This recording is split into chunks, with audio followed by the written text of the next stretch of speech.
Isang malaking scammer. Si Kalinga Prab o kilala sa pangalan niya na Rob Matubang. Alam kong kilala ng karamihan dahil sa laki ba naman ng kanyang subscriber at followers ay kilalang kilala siya ng mga tao. Bakit siya nakilala ng mga tao? Umpisahan natin sa simula. Dahil sa kanyang ama na si Bal Matubang. Nakitang-kita din naman natin ang kabutihan sa kanyang puso noon na tumutulong sa lahat ng mga tao. At mapalipas niya ang ilang panahon ay kinuha naman niya ang kanyang anak na itong si Ram Matubang. Sa madaling salita ay pasporward natin ay nakilala sila sa pamamagitan ng pagtuno. Ngunit ano nga daw ba ang nangyari? Bakit tila ngayon inariligaw na landas itong kanyang anak na si Ram Matubang? Tila biglaan yata ang pang-switch nito ng content mula sa pagtulong sa lahat ng ilang na naghihirap papunta sa mga palandian na sinasabi ng mga tao o sa mga love team na pinatawag na ito. Ngayon, umpisa natin. Naglabas si Rob Matubang o si Kalinga Prab ng isang live video o nag-live siya patungkol sa isang angels na tinatawag nila na itrawa hialisin dahil hindi raw sumusunod sa kanilang patakaran. At dito ay nagsilputan ng iba't ibang klase ng kanyang mga video sa iba't ibang social media patungkol nga sa live nito. At merong isang live video akong nakita na talagang napakadami, halos 80% ay basher ang nagsisilputan sa video na ito. Ngayon, isa-isahin natin kung ano ba ang mga komento na ito ng mga tao. Una, meron ako nakita dito ay adin. Mahilig kasi kayo mag-love team sa mga K-boys. Al Angel, syempre no choice ang Angels kasi sagana sila sa mga sponsor. Nakilig na kalig. Di na napapansin yung ibang beneficiaries. Totoo, umpisa natin. Ayon dito kay Teresa, ay nako, dahil sa mga love team para may tutukso na tapos yung iba okay lang, total poor naman pinaglalapit saan ang punta. Buntis or mag-asawa no maaga, ewan ko sa'yo. Gusto niya tumulong-tulong lang, hindi yung may mga wifey-wifey. Sure doon ang punta, mas maaga mag-aasawa dahil sa tukso-tukso. May point dito si Teresa. Dahil na dati, wala namang pinipili itong si Kalinga Prab sa pagtulong. Dabagkos ay mas napupuhosan noon ang mga talagang nangangailangan o naghihirap. At pupunta tayo sa pangalawang komento. Bulgaw, ayon kay Titi, mas okay yung noon kay Bal Matubang na ang matatanda ang tinutulungan niya at sobrang may hirap talaga ang buhay. Yun ang mga hinahanap niya noon.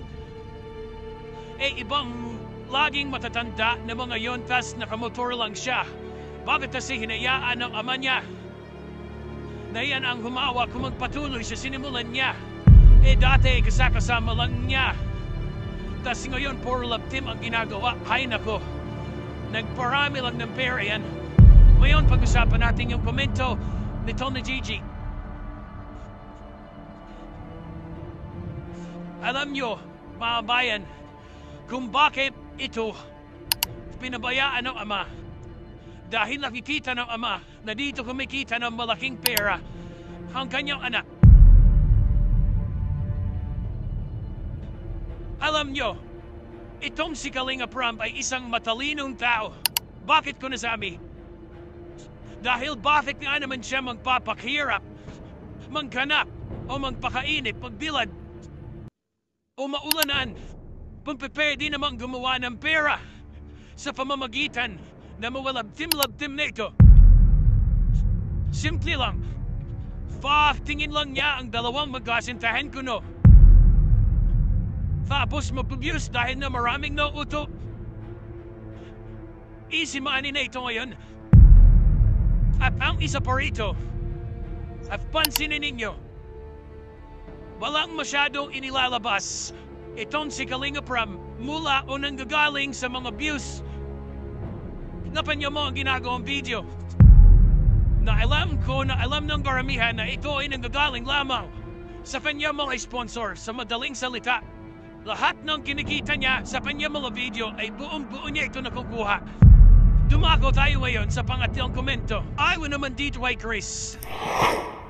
At pag di ka maganda at pogi, di ka pansinin. Maido pa noon. Wala silang pili. Tunungan na ako na mamili na.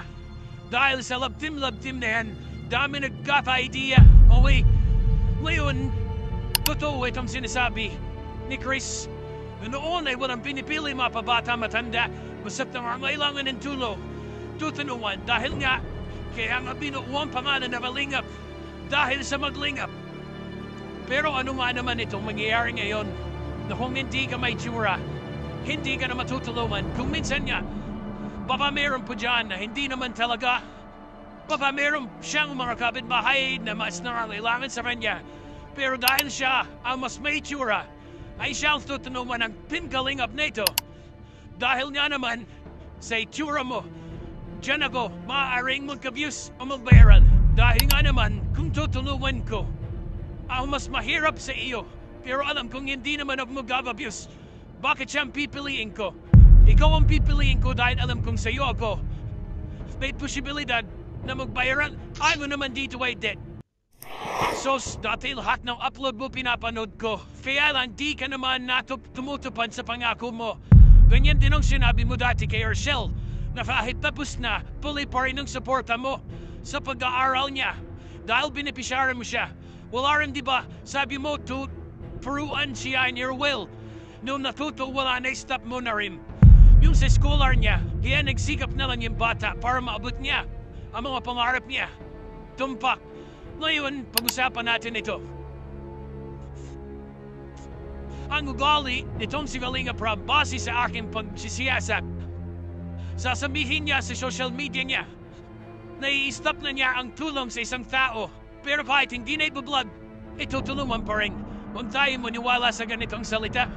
Dahil tiyanin niya yan at kapag sinabi niya yan, ang mga tago-suporta niya ay maniniwala sa kanya.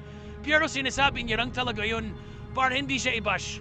At mas magmukha siya mabait dahil isipin ng tao kahit hindi na niya binablog, tutulungan pa rin. Wow, napakabait niya. Pero hindi talaga ganon dahil niya dito sa komento na ito ay totoo. Ayaw naman dito kay Ellie. Ba't ba kasi nagpa-uso ka pa ng team inyo, ng love team? Ano artista kayo? Okay na yung maging charity vlogger kayo. Ngayon di na ako nanonood sa mga vlog mo. Puro lang dilaw. Okay, dito pag-usapan din natin ang sinabi na ito ni Ellie o Eli. Bayan lang na sinabi ko kanina. Hindi niya pipiliin na magpakahirap pa dahil nakikita niyo naman kung gaano siya ka-arte sa kanyang katawan. Noon ni hindi nagbubuhat noong sila ay kasagsagan pa ng tumutulong. Halos kasamaan niya ang bumubuhat ng lahat ng kanyang ipamimigay. Kaya bakit siya magpapakahirap? Gumawa ng mga content ng pagtulong. Kung pwede naman siyang gumawa ng mga content na mas malaking kikitain sa pamamagitan ng paggamit ng mga labtim-labtim na ito. Ayaw naman dito kay Dwayne. Ang totoo yan, sponsors talaga ang mga nagpapaaral at nagpapabahay sa mga yan. Lahat sila nakikinabang sa sponsor at kumikita pa rin sa pagbablog. Totoo yan. Dahil halos lahat naman talaga ng mga naging pabahay nila ay nanggaling sa mga sponsor. At ganoon na rin ang scholarship na ipinagkakatiwala siguro kay Kalinga Prab upang siya mag-manage na ikiniklaim naman itong si Kalinga Prab na nang gagaling sa kanya ito. At bagkus pa nga doon, malaki pa ang kinikita nila dahil nga wala sila masyado nilalabas na puhunan dahil sponsor naman lahat ang halos sumasagot nito. Tungkol nito kay M. But ang ibang vlogger, wala naman din yan. Marami na rin akong napapanood na mga vlogger. Wala naman gulo. Pero sa inyo ang gulo. Tanggal din, tanggal dito. Pangit naman. Oh wait. Dito sa comment na ito ni M.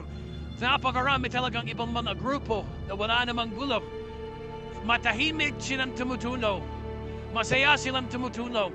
At bukod tangi lang itong grupo na ito ang talagang napakagulo na hindi natin maintindihan na tila gustong gusto pa nila ito. Bakit nga ba nila ito nagugustuhan? Dahil kapag may issue, dito ay nagsisidumog ang mga taong tismosa. At dito, hindi ninyo alam ay tuwang-tuwa pa sila. Dahil sa inyo, o dahil sa mga issue na ito o gulo na ito, dito sila mas kumikita. Dahil ang ugali ng mga Pilipino, kung saan may ganito, saan may gulo, tayong lahat ay makikiutyoso. Dito sa video na ito, ay mayroong isang komento na hindi ko ilalabas ang kanyang pangalan na ang sinasabi na ang Kalingap daw ay isang malaking scammer. Bakit no tinawag dito na malaking scammer? Dahil lahat na lamang daw nang inilalabas nila ng mga pabahay, mga scholarship, ay madalas kiniklaim nitong si Kalingap Rob na nanggagaling sa kanyang sinasahod o kinikita na alam naman ang karamihan na ito ay galing sa sponsor. Bakit ito sinasabi o ginagawa? Upang mapalabas ng isang tao na siya ay lumalabas ng pera na nanggagaling sa pinapanood ninyo o sa panonood nyo. Para nung sa ganoon ay mas dinahan kayo mo noon dahil ang akala nyo ay ang nilalabas na pera ay galing sa panonood ninyo. Pero ang hindi ninyo alam ay buong-buo ito nakuha ng vlogger na sinusuportahan ninyo. Ngunit ganoon at ganoon pa man, ako ay isa rin sa saludo sa grupo na ito o kay Kalingap Rob noon. Dahil nakita po rin ang kanyang pagtulo o maraming napulungan o sabihin man natin na nang dahil nga sa mga sponsor ay natutulungan ng mga taong ito ay dahil par nito sa kanyang channel. Lahat ng aking sinabi ay meron lamang tayong basihan. Kaya't ngayon hanggang dito na lang muna ang video na ito at sa susunod ay marami pa tayong pag-uusapan base lamang sa ating nakikita. Kaya kung bago ba lang, mag-subscribe ka na sa channel natin ito.